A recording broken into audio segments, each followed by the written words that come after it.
Now, when Nigeria will take on hosts Morocco in the final of the Women's Africa Cup of Nations. The Atlas Lionesses sealed their second consecutive spot in the final. They'll be hoping for a boost from the home fans to take their first continental title. They're up against the might of the Super Falcons, who are looking for their 10th trophy. The showdown is on Saturday at 8 p.m. Rabat time at the Olympic Stadium. The Confederation of African Football, CAF, has named Namibia's Ostino as center referee for the 2024 Women's Africa Cup of Nations final between Nigeria and Morocco. So we are set and ready for the WAFCON final, and the game has been sold out. So if you want to get a ticket right now and go to the website, this is what you see. No seats available everywhere. You can try scrolling the entire page. There is no seats available because the game is sold out. Unlike the last WAFCON where the gates were open for everyone to literally enter. It looks like this one, people had to buy tickets, and that's also alone the demand for this final. Morocco and Nigeria is going to be a big one in the 2024 WAFCON final. In the WAFCON semi-final, Ghana struck first, but Morocco answered in style. Sakina Ouzraoui-Dickey leveled it with a stunning volley, her first goal of the tournament. After extra time, it all came down to penalties. Morocco nailed every single spot kick, and Khadija Eremici, the keeper under pressure, became a hero with a clutch save. Final score 4-2 on penalties. Morocco's heading to their second straight final right at home. Next up, the Giants, Nigeria. Can Morocco finally lift the trophy? Stay tuned. We are going there in Rabat, Morocco. Let's see how it goes. Puyaka. We dey go Morocco like this.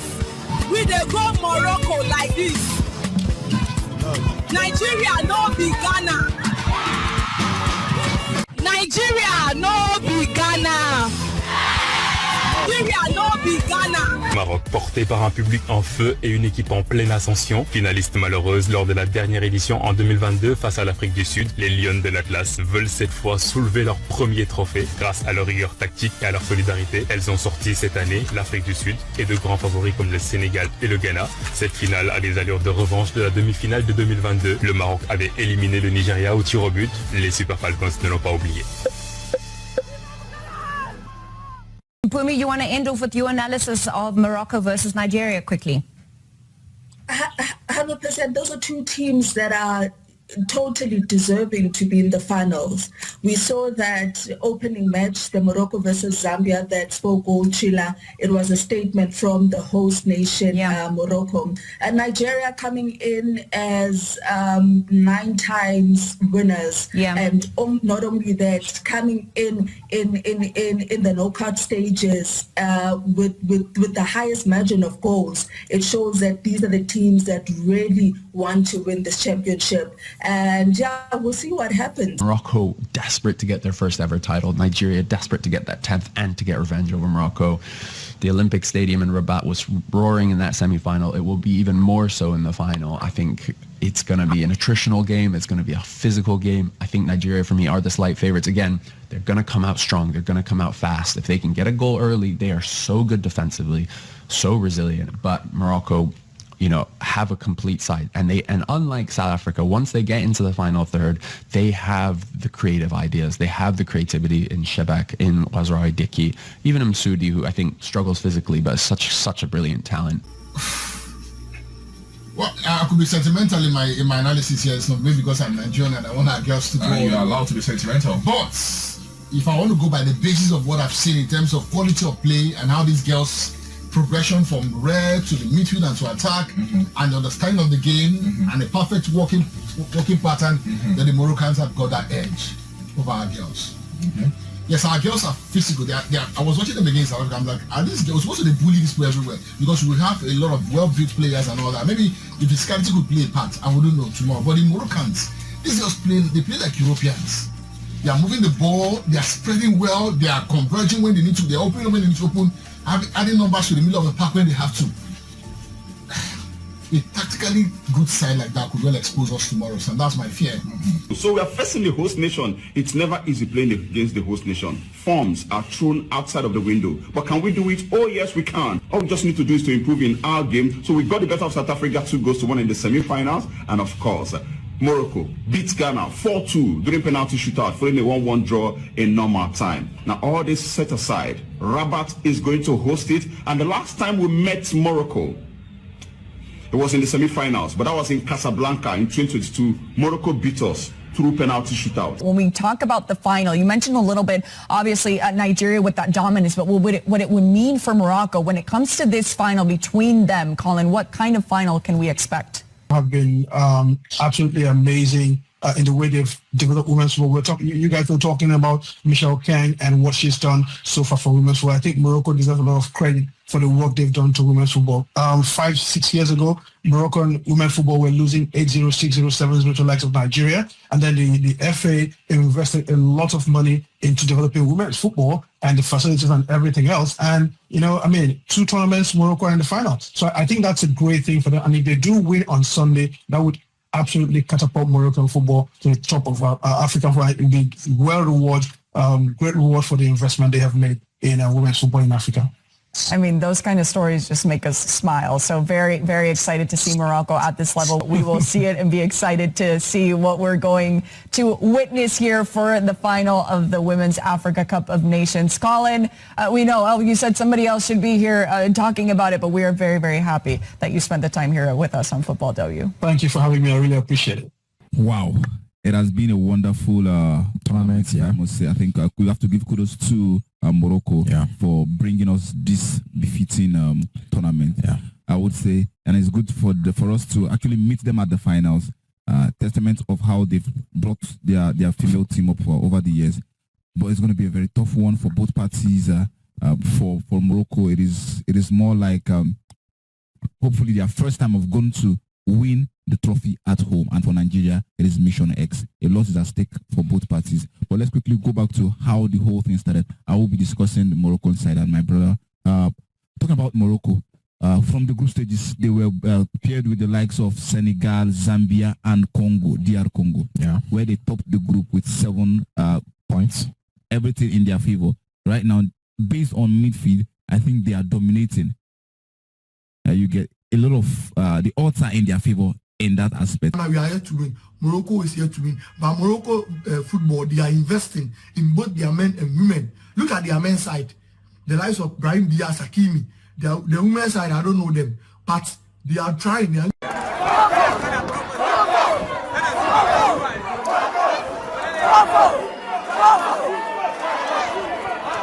This final between Morocco and Nigeria will be a very, very tough final. It will be a very, very tough game, to be honest. Morocco and Nigeria, no one is a pushover. No one is a pushover. Expect anything from that game. I'm telling you, no one is a pushover. Because both sides have been very good in this competition. Both sides have been very good, scoring good goals, defending well, having the same mindset of winning. So it will be a very difficult game. You can't just give it all to Nigeria because they are the most the only team that have won it multiple times. You can't just give it to them that Nigeria has won it. No. And also you can't just give it to Morocco that because they are good they are going to beat Nigeria. So that's why I said it's going to be a very, very tough game. It's going to be a very, very tough game, and it should be a very entertaining one. Either you are from Nigeria or you are from Morocco, we should enjoy a game of football that day. Yes, I want us to enjoy a game of football because it's arguably the best 2 teams in this competition playing. So we should enjoy good football as football fans. You understand? But the winner will still win it. Although for me, I'm supporting Nigeria. You understand? Even though I don't want to enjoy the game, but I'm still supporting my country. Even Morocco should be like that. Moroccans are in their 2nd consecutive final.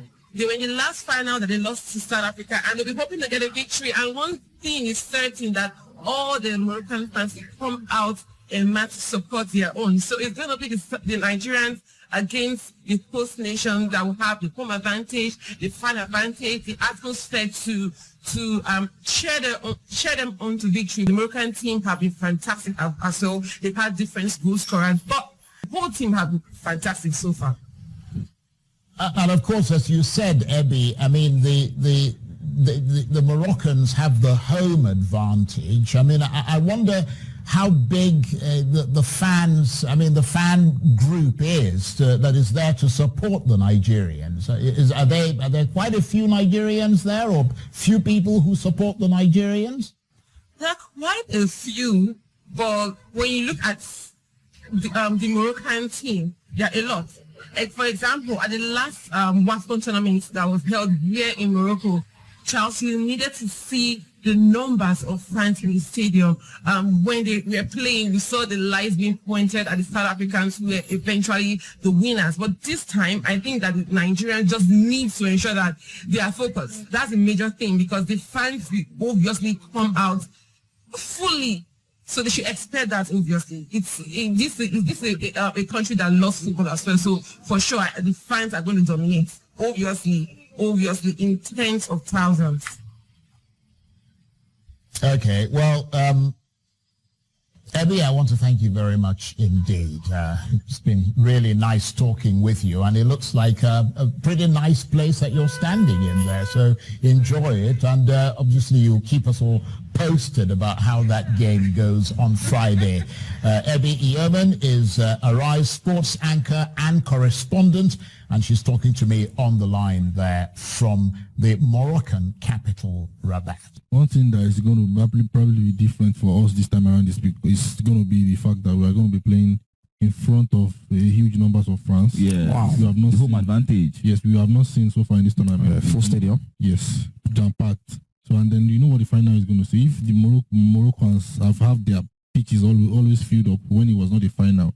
Imagine the finals. Respect when it is the final. So they are going to bring all of their arsenals, their drums, everything. Their fans are there. So let's expect to play not just the Morocco team. We are going to be playing against the fans too as well.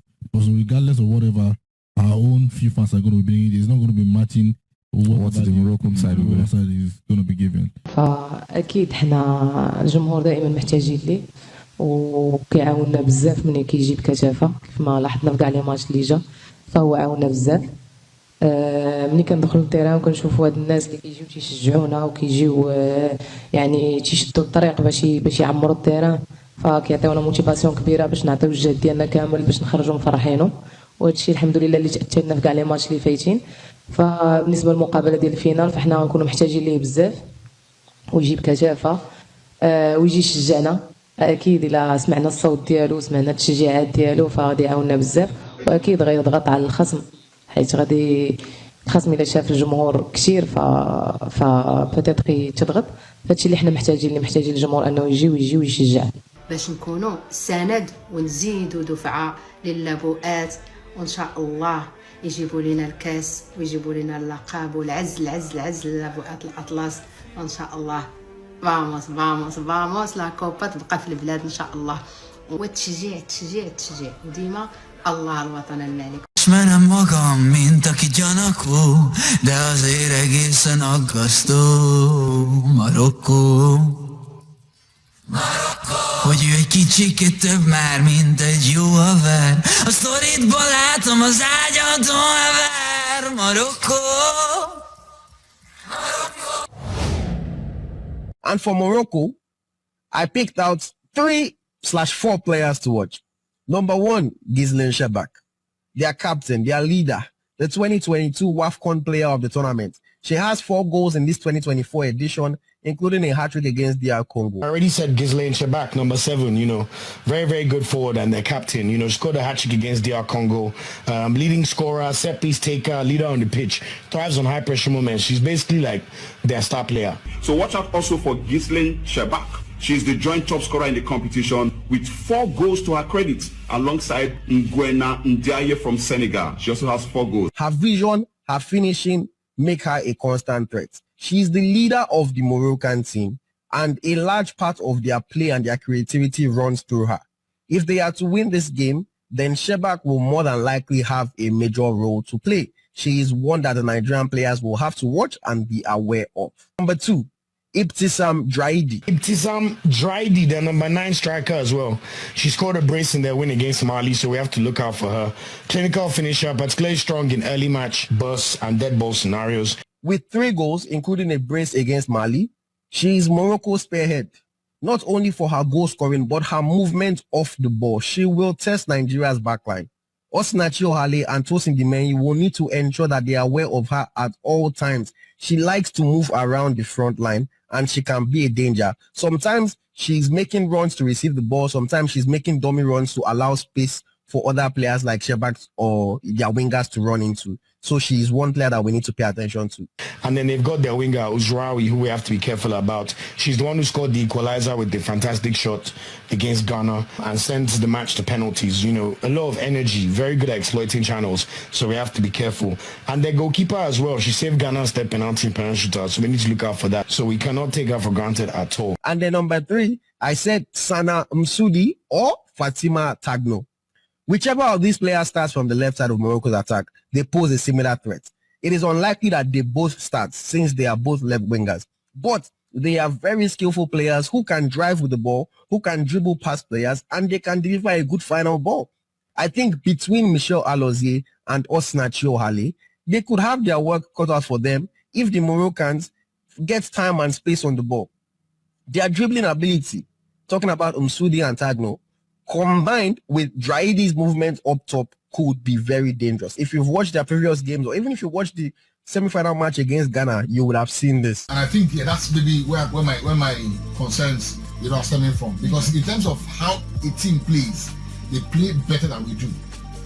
They play better than we do. Or maybe get overwhelmed by the situation in Moroccans. But when you play twice at the finals or in the finals, you just want to, especially at home.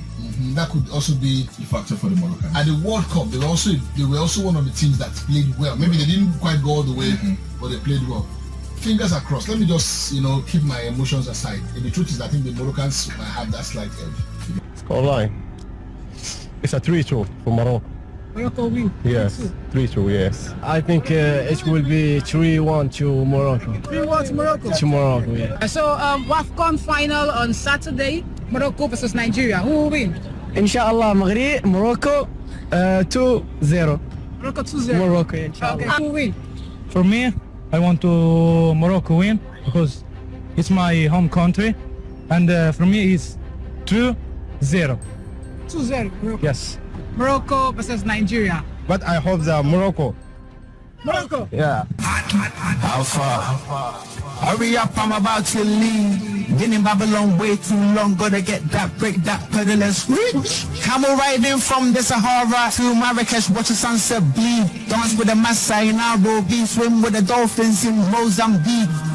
Hit Kampala, no Wahala, chop Ugali and feast. Monday to Monday, the turn up speak. Don't know where the difference at the end of the week. Or we could turn up in Lagos, maybe Abuja, where we can get some peace. See things that you won't believe, don't believe everything that you watch and read. Said you wanna go Africa, I said that's 54 countries. This is not just a win for Morocco, it's a big for the whole continent. More people will see African football, visit African city, and watch African talent on the world stage. This is not just Morocco moment, it is Africa. It's time for Africa. يا لبوات الأطلس من قلب انتيمة لعبكم نار وخصمكم انهزم لبوات في بلادي قوة وأسرار يا بنات المغرب يا تاج الوطن قصة عشتكم كتبت في الزمن يا لبوات الأطلس في القلب انتيمة لعبكم نار وخصمكم انهزم خصمان في السح في الميدان نجاة بدري تكتب كل عنوان سلمى أماني صاحبة الفن والأداء واصبح الصغير دائما في العطاء لبؤات بلادي قوة أسرار